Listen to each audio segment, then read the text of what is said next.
Thank you for joining me. Today we will discuss basic concepts of American jurisprudence, and we will summarize the basic legal principles in the law of the United States of America.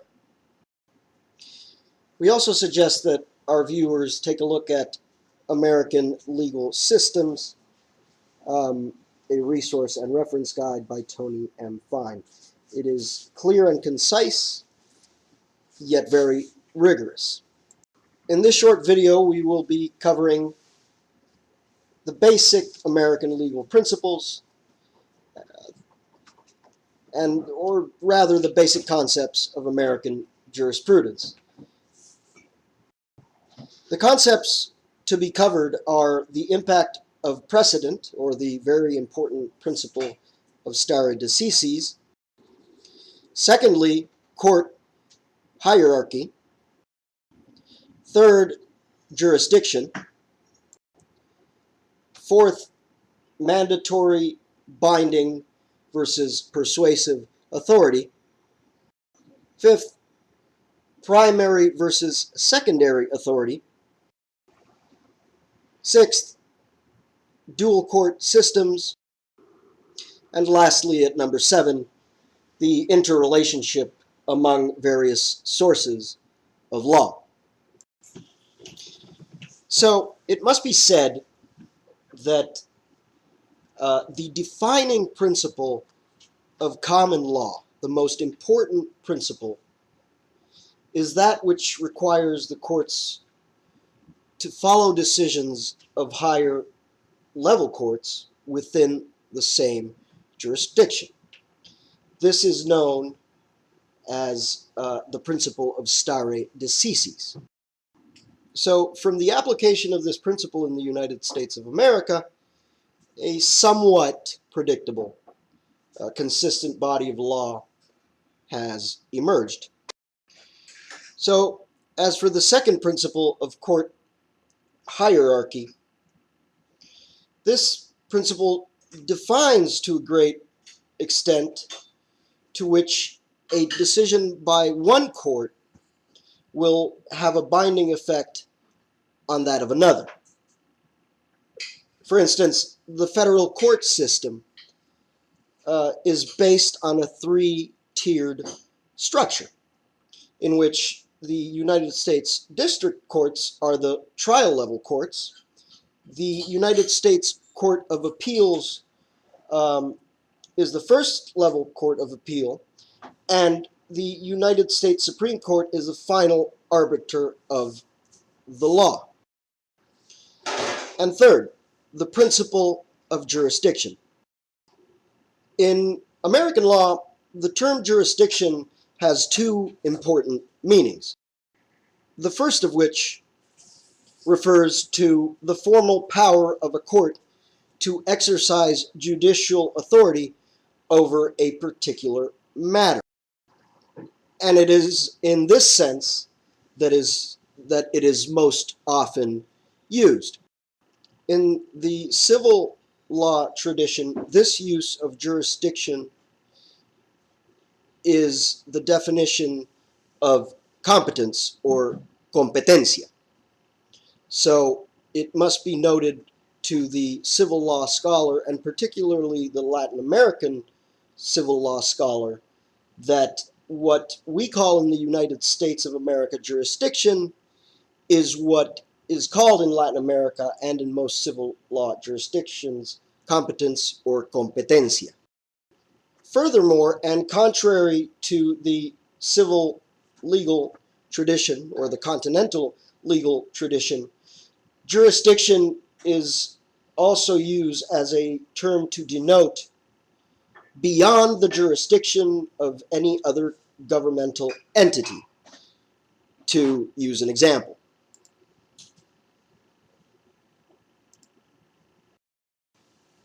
the second use of the term jurisdiction refers to the fact that the federal court system is based on a system of jurisdictions, or the geographic distribution of courts of particular levels. Again, as an example, while there is only one Supreme Court, the Court of Appeals is divided into 13 circuits, and there are 94 district courts. So in addition to these two uses, I would add a third, although Tony M. Fine says that there are only two uses. And this third use of the term jurisdiction means that each state court system is comprised of its own jurisdiction.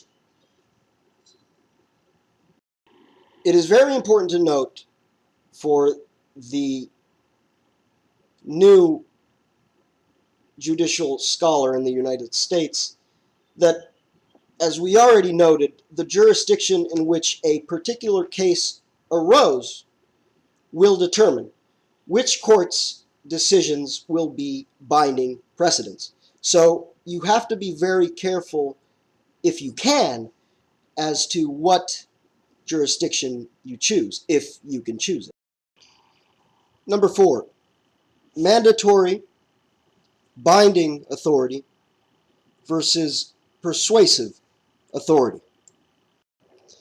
The various sources of law in the United States can either be mandatory and binding or just merely persuasive. So a court may completely disregard precedent that is not strictly binding, or not even consider it to be persuasive.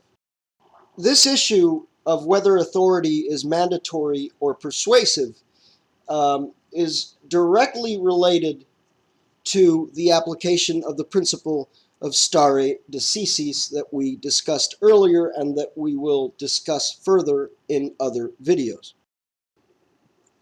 Number 5 is primary versus secondary authority. The various sources of law are broken down into primary and secondary authority. Now, it is important to note that primary sources of law may be mandatory on a particular court, or they may be merely persuasive. Just because they're primary does not mean that they are mandatory binding. Whether these are mandatory or binding or persuasive, will depend on various factors which we will discuss in future videos. Whereas secondary authority is not considered law, and it is never ever mandatory authority.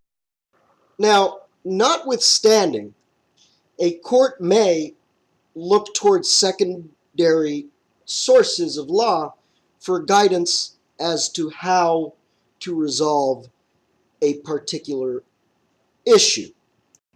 As I will show you in future videos, secondary authority is also useful as a case-finding tool and for general information about a particular issue. Again, I hope to make videos regarding this as soon as possible.